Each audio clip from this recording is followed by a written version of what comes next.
Welcome to Engineering Influence, a podcast from the American Council of Engineering Companies. And today I'm very pleased to be joined by Warren Linscott. He is the Chief Product Officer for Deltek. And if you come to our events, our fall or spring conferences, you are no stranger to Deltek. Hopefully you've gone down and met with their representatives in our exhibit hall. But for those of you who have not been to our event, I'm very pleased to welcome Warren to talk about Deltek. It's kind of positioned within the AE space as a technology provider and to talk about their solutions to help, especially the smaller and medium-sized businesses, really succeed. So, Warren, very happy to have you on board. Thanks for coming on the program. Thanks for having me. So for those who may not be so familiar with Deltek, tell our audience about, what you do and how you kind of fit within the AE space. Yeah, so Deltek is a software provider, and mostly what we do is we provide ERP software packages that are tailor-made to project-based businesses. That is, businesses that have their entire book of business on discrete work they're doing. And engineers are a big part of that. Architects are a big part of that. U.S. government contractors are a big part of that. And we have a couple different solutions that are tailor-built to either government contractors or commercial AEC firms that may do a little bit of government contract work. But primarily what makes us different from other ERP vendors is that project and project accounting is central so that folks know, how much am I making on this project? What projects am I really good at? What projects am I not really good at? And we've really expanded the footprint beyond just project accounting to include everything from CRM and pursuits that you're going to go after and opportunity identification all the way to closeout. And that really is what defines ERP compared to other standalone programs, right? The ERP kind of brings everything under one roof, that you have project accounting, you have CRM, you have all these different areas of business that you're able to analyze and see under one system, correct? That's correct. And for engineering firms, especially a lot of smaller ones, graduating from something like QuickBooks to a solution like ours, it really helps them understand where all their costs are, what they're good at, and it helps them inform kind of their go-to-market. One of the stories we like to tell is we have companies that used to design, hospitals and golf courses, right? And so when they really looked at the data, when they got our system in place, they found out the golf courses weren't that profitable, so they just went after hospitals. So it really helps people understand who they are, what they're good at, and how they can really track these costs to help grow the business appropriately. And that's a really good point. I mean, we have a lot of firms that do business both in the private and public sector, right? And one of the things that's really kind of difficult is with the way that public investment is going and where the money is and where to actually go and look for business and to see exactly how different product lines or business lines might be performing compared to others. A program like a software suite like an ERP would help executives kind of identify potential areas for future investment or ways to retool or refocus. Absolutely. And we also have another solution that helps in that regard called Gov1IQ. And this is an information solution where we track over, $2.5 trillion worth of federal, state, and local opportunities. So we're out there scanning all the public information that's available for the federal market, which is pretty, is a more centralized, set of data. But then if you think about state and local, we're covering over 100,000 state and local municipalities that have individual budgets and construction projects and engineering projects where they need support. And so we really help people identify those opportunities. They can actually, there's integrations to push them right into our ERPs, but both of them together give you a view of what you're good at and what your competencies are in terms of project delivery. And it also gives you a tool to help you look at the market and say, okay, if I want to diversify or get more market or get more like work that I'm good at, how do I go find that? And is that in an adjacent state or is that across, the country? Which is a really important thing to have because, we always talk about the top line funding coming out of Congress or the fact that the IIJA was X amount of money. And then, of course, that means that the money has to actually get out to the states and actually the project starts, right? Saying you're funded infrastructure by X doesn't mean that it directly translates. Having that intelligence having that information at your fingertips gives you a much better clear picture about where that money actually exists so you can compete for it. Absolutely. And one of the things we do is we have, 200 human analysts that are out there trying to figure out when things are going to actually form into a project before it gets into a federal register or before it becomes public, to give people a leg up on that. Because in any proposal, time is literally money. And the more time you have Yeah. to spend on your proposal to get the uniqueness of your brand into the proposal, the better off you're going to be in terms of a chance to win that. Now, of course, with our members who are doing that work, especially with the federal government, FAR compliance is critically important. You want to make sure that you're a good actor and that if you are audited, that you're in a good position. You want to make sure that you're applying your work and staying up to standard. How does an ERP solution from Deltek help firms with FAR compliance and manage all of the bureaucracy that kind of goes along with the FAR, which in itself is, voluminous? So I think the FAR was put in place so that the U.S. government could put the onus on contractors that were going to do business with them to track costs down to the project. So our project accounting solutions really help the customers do that. But then there's more to that, right? So there's a concept of something that's a direct or an indirect expense, and then there's allowable and unallowable. So for example, if you're marketing for your company, like running a commercial or an ad or something like that, that's not an allowable expense, as far as the FAR goes. And so our solutions really help you understand kind of what's direct expenses on the project, like a person that's billing time directly, or what's indirect, the executive's time and how that gets spread across projects. And so we can give the auditors really good visibility and transparency into how all these costs are being tracked and how they're being spread and then billed back to the federal government. So we have a lot of validations, a lot of reports that come directly out of our systems that the federal auditors are used to seeing, that break down those costs, break down what's allowable and unallowable, what's direct and indirect, so that they can really understand and be transparent. And all of this is really set up to protect the American taxpayer, so that there's transparency in purchasing from the federal government, to the commercial side, and to the private side of industry. And that's a significant benefit, especially to smaller firms that might not have robust compliance programs internally. They might have an outside contractor assisting them. They might have a general counsel who's either inside, in-house, or contracted outside to kind of handle this. But, it's one thing to handle the legal issues with running a business, but compliance is a completely different animal with its own set of rules and responsibilities. Absolutely. And being able to generate reports just directly out of the system without customization that show some of these, cost tracking that I mentioned, that gives transparency into who billed what when and what they were doing and what their qualifications were and whether they had the right credentials that match to the contract is super important. And so obviously the FAR governs the federal contracts, but states are more and more adopting these same kind of characteristics and rules.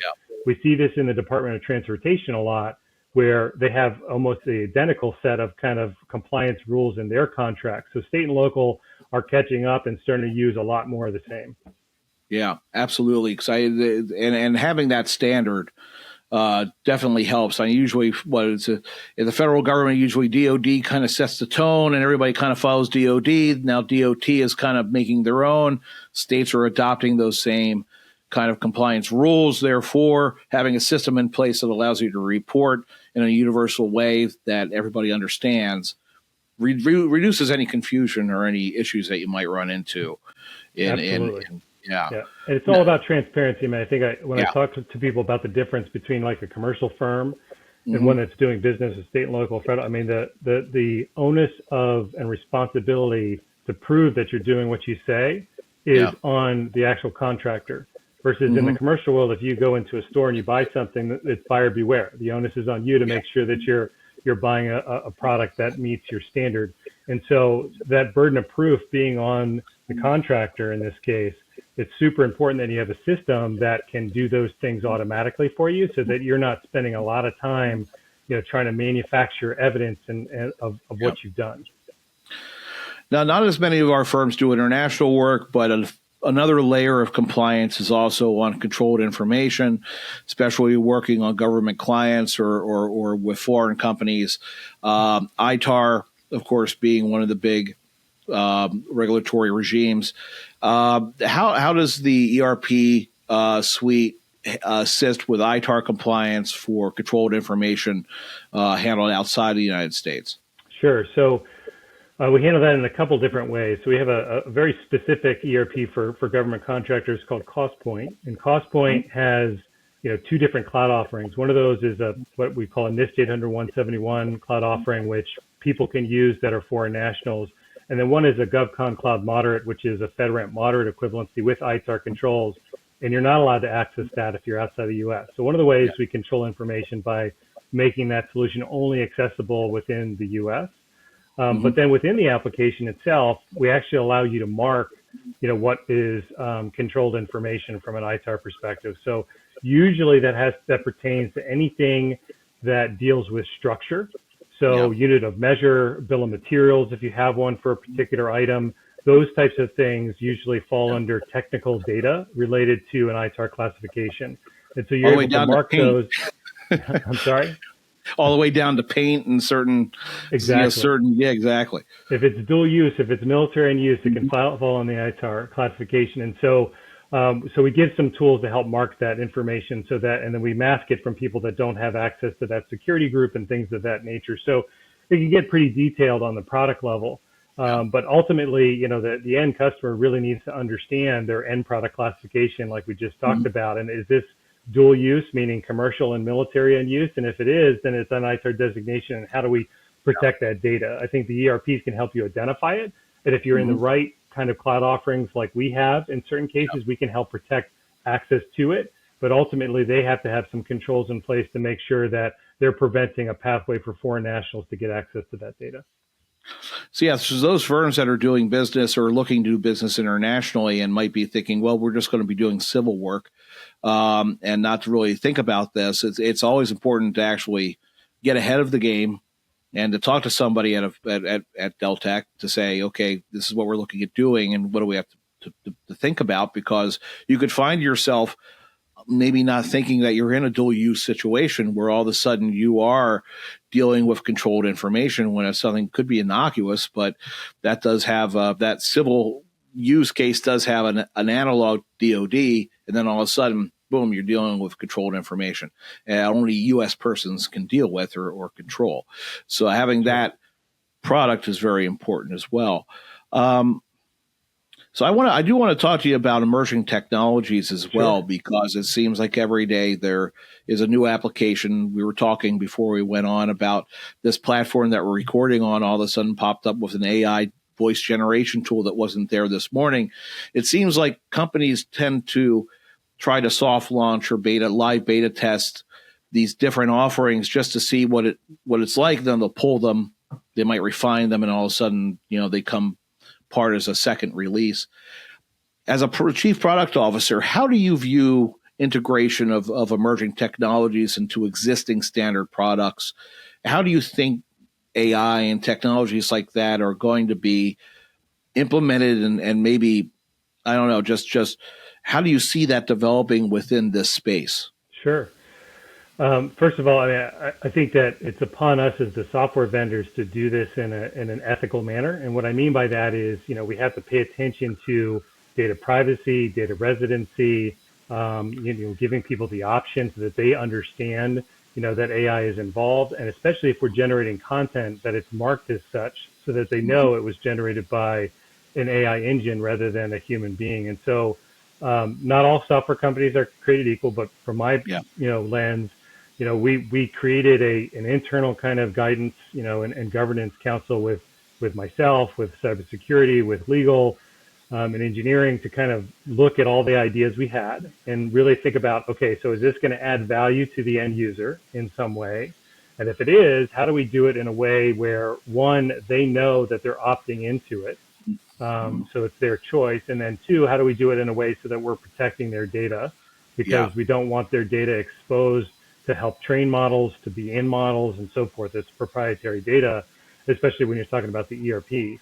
And so we want to make sure that we're using, partners from a large language model perspective, like Microsoft or like Amazon or Anthropic, that have reputable companies with reputable terms and conditions and contracts that we can fall back on. And so it's a kind of a combination of us looking at what's going to drive value, how do we do this in an ethical manner, and how do we use partners in the community that are already managing sensitive workloads for their customers, Mhm. so that they're used to kind of dealing with this data residency and data privacy issues. So Yeah. that's really important that that's the framework. And then we're always kind of looking at and say, okay, how do we add something that can introduce, value to the end user? And I'll give you a specific example of something. We launched Della, which is our digital companion, that all of our AI is going to be under this umbrella, whether that's what I would call traditional AI, like algorithms or machine learning, or Gen AI technologies using large language models. And so one of the things people usually have to do when they're going after a new pursuit, like we talked about earlier, is they need to put a brief together. What does this opportunity look like? What's the brief of that? Have we done business with this customer or potential customer before? What are the characteristics? Who's the competition? And so we can generate that in a very structured way using Gen AI technologies. That it would take somebody hours to probably pull all that information to create on their own. So that's one of the ways that we think we're adding value by saving time for folks and giving them that first draft of summary information and content out of our systems that they can repurpose and use for education or for furthering their pursuits. And that's just one of many ways we can use it. But for us, it first starts with value and ethical delivery, and then we try to see, where does it apply within the portfolio. That's a really important point you raise. I mean, it's data residency and ownership, and that's of course the biggest challenge is making sure that your proprietary data does not become part of an open source model. But then Right. to that second part is the purpose. Talking to a lot of AI people who are, some are very bullish. Some are saying that this is going to completely transform the way that engineering firms work, that the engineering firm of the future or near future is not going to look anything like the engineering firm of today. There are some others who are much more guarded. It seems as though the largest use case right now is creating efficiencies in business development and in a lot of the business operations that otherwise would take a lot of time. You're able to accomplish more with fewer staff on the business growth and operational side, not the engineering side of the house. So it seems like this is the kind of tool that would do that, would help firms be able to get information, a lot of information, historical information quickly because of the AI, going through and gathering the data and being able to have that for people to actually act on or distill down. Sure. So yeah, I think that when you think about the practice of an engineering firm, right? So there's a lot of operational efficiency that can be gained by applying this technology in the right way. I talked about, a contract summary or a client summary as being one of those. Think about a vendor summary. If you have a bunch of vendors you're doing business with and you want to know, well, how do they stack up performance-wise to one another? That's going to be a lot of, querying a system to try to gather data versus allowing Gen AI to generate that for you. So there's going to be a lot of examples like that. I think in the overall kind of like how do we go to market as engineering firms, there's a lot of emergent technologies in terms of helping with simulations on site, on building sites, or with different engineering products that you can iterate through different simulation characteristics a lot faster than you could before with this technology as it gets applied. And then I think the other part of it, which really is going to fundamentally probably change the paradigm of engineering firms in general, is what are additional technology services that we can develop alongside of our engineered products. So I'll give you an example of that. Let's say a really easy one is Tesla, right? So Tesla, they've got, great electric cars, but if you want self-driving, well, that's a $10,000 subscription. So now they're a software company and they're an engineering company delivering a product on the market. And I think that trend you're going to see come out in spades where people say, well, I'm building this thing, but then I'm also building a software as a service component that goes along with it that helps you monitor it and track it and help you understand when it needs to be repaired or when it has conditions that cause it to be, looked at or replaced. And so I think that kind of stream for engineering firms, if you're not thinking about how do we monetize the technology software side of things using things like AI to help with that, to help with the maintenance and repair and overhaul of our products, you're probably going to get squeezed out at some point because firms are trying to do that, and almost every firm I talk to is trying to do that in some way. Yeah, it seems that way, that the firms are looking ahead to say, I'm going to design a bridge, but that bridge isn't just a one-off design. I'm actually going to create, either through BIM or some other kind of technology. I'm going to create a model of this, and I'm going to put on the information. So I'm going to sell this bridge as a service. I'm going to sell it over a subscription for life cycle maintenance, for different aspects of this bridge moving forward. So the client's just not getting a design; they're getting a relationship with a firm that will manage it as a product moving forward, leveraged by technology and AI in the future. And it seems like, to your point, the firms that are going to succeed are the ones that are going to be able to diversify to be not only a designer, but also then, to an extent, a service provider from a software perspective. That's right. That's really going to change the market. And having the technology or the software in place to allow them to at least explore that is critical, right? To get off on, at least, in the initial steps of doing this. And I imagine, Deltek is working to make that possible.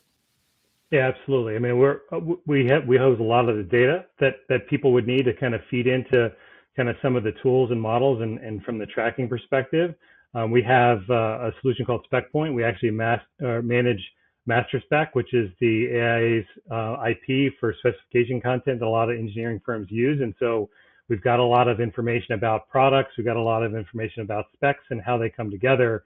And we'll be providing a lot of the data and kind of the ways that people can think about how do things fit together, and then how do I maintain them over time? How do I oversee the build process and then the maintenance side of it? So, like, from an owner perspective, that's pretty attractive to me.